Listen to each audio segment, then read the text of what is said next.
Carson Edwards is dealing with a brand new supporting cast, basically. What have you seen? How have you seen his game evolve this year, and what are the challenges in containing him? Well, I think first of all, obviously he's a terrific player. I'll answer the second part first. Just his explosiveness. You watch his speed with the ball, how he explodes to the rim. I think he's not that he wasn't assertive before, but I've seen him take way more command, and especially early in the year, watching early, their team has kind of evolved a little bit and has gotten better, and Matt changed the lineup 4 or 5 games ago, and I think that's helped a little bit. But just watching how he's grabbed a hold of this team and really has kind of put him on his back, so to speak, and so explosive, so quick to the rim.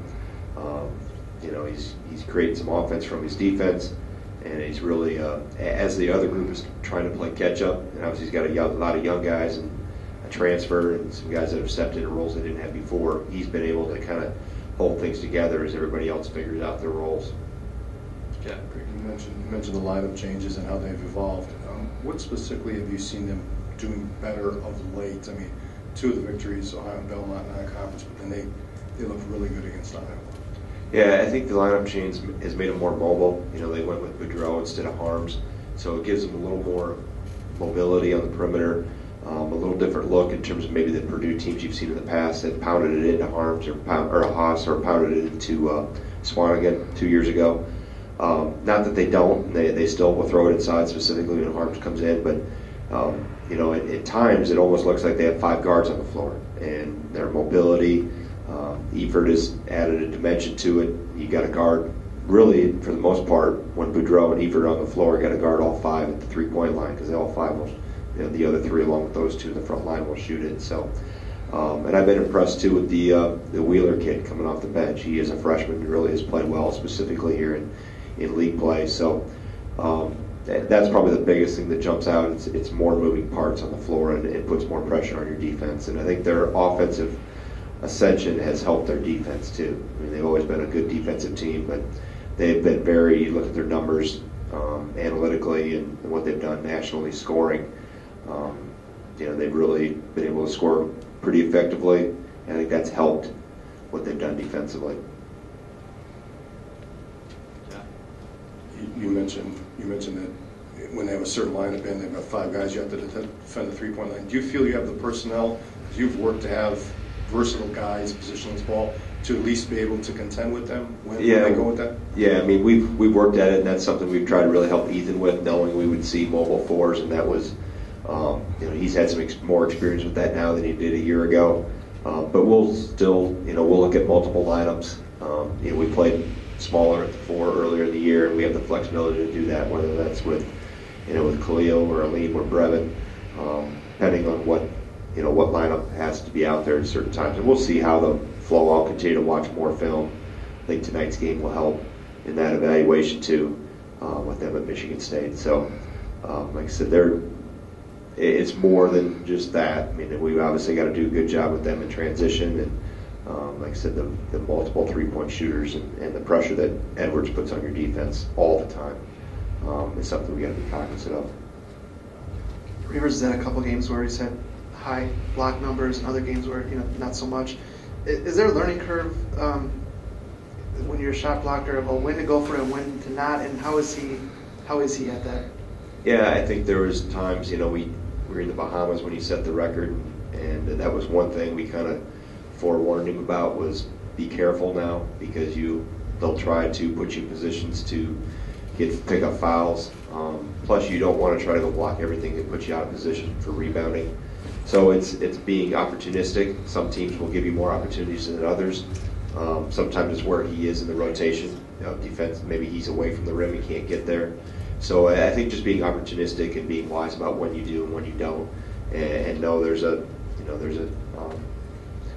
positive to it, but also if you're not coming away with a block, what are we giving up on an offensive rebound if we are giving up an offensive rebound? So I think he's gotten better with that. I like the way he's grown here. I mean, I think he's really he's figuring out he's a big guy, and what I mean by that is the strength that he has, that he gained from last year, he's starting to apply that more consistently in the paint. And he's very confident. You can see the look on his face and the swagger he plays with, that he can be a force inside. And that's something that maybe he didn't always believe in or have the tools to be able to do before.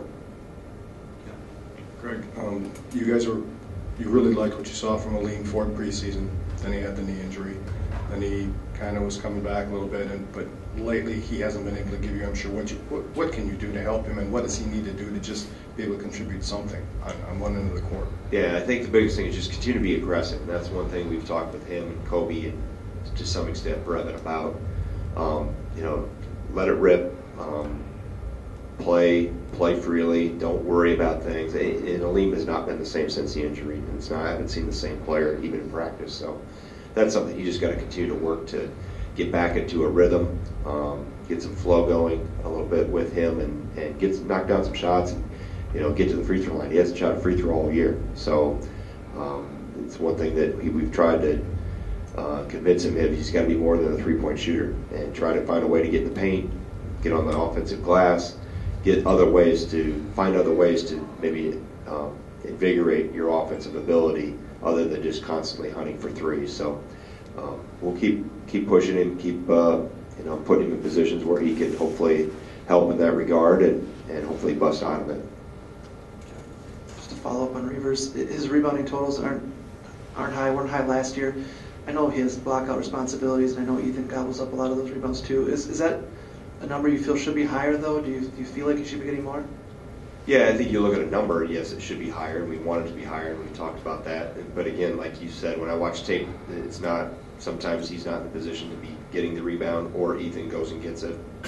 But we do want his rebounding numbers to go up for sure. So he's aware of that. Like I said, sometimes there's reasons why he isn't there. He's taking care of other responsibilities maybe that are as or more important than who gets the basketball off the glass. Would you say your team's resilient, working that way? Yeah, I think they have been this whole year. They've been resilient. We've been able to fight back from deficits. We were able to, other than a bad half at Western Kentucky defensively and the bad half offensively the other night against Minnesota here, we've been fairly consistent.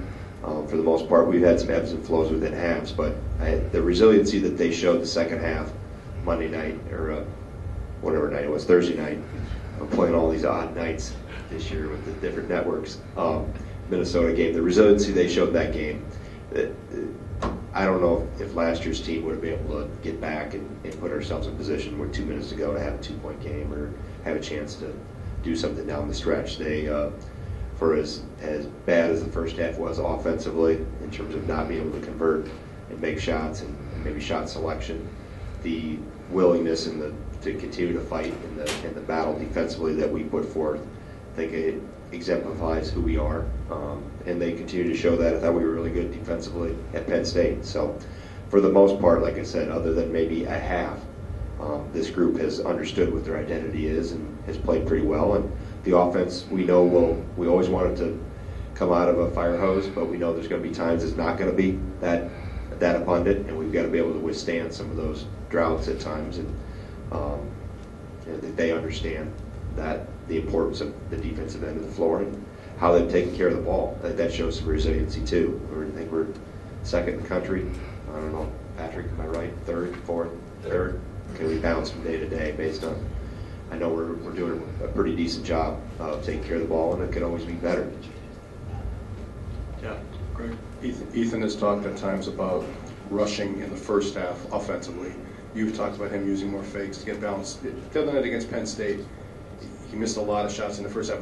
Was that an example where he was not using some fakes or rushing some things early in that game? Yeah, I think he got sped up a little bit or came in, whether he gets sped up or he speeds himself up. I think it's a combination of the two, and it's one of the things we talked about in one of the timeouts, to just slow down, and that's one of the benefits of adding pump fakes is that it forces you to slow down. Obviously there's things it does the defensive player too, of getting them in foul trouble or getting them to leave their feet, but more importantly, it makes the offensive player slow down and finish towards the backboard and towards your target versus jumping out of bounds or avoiding contact. So I think once he got through that, I think he was a little bit better. But yeah, I want to be better than 5 for 15 or whatever he was in the first half, specifically with where he's getting the ball.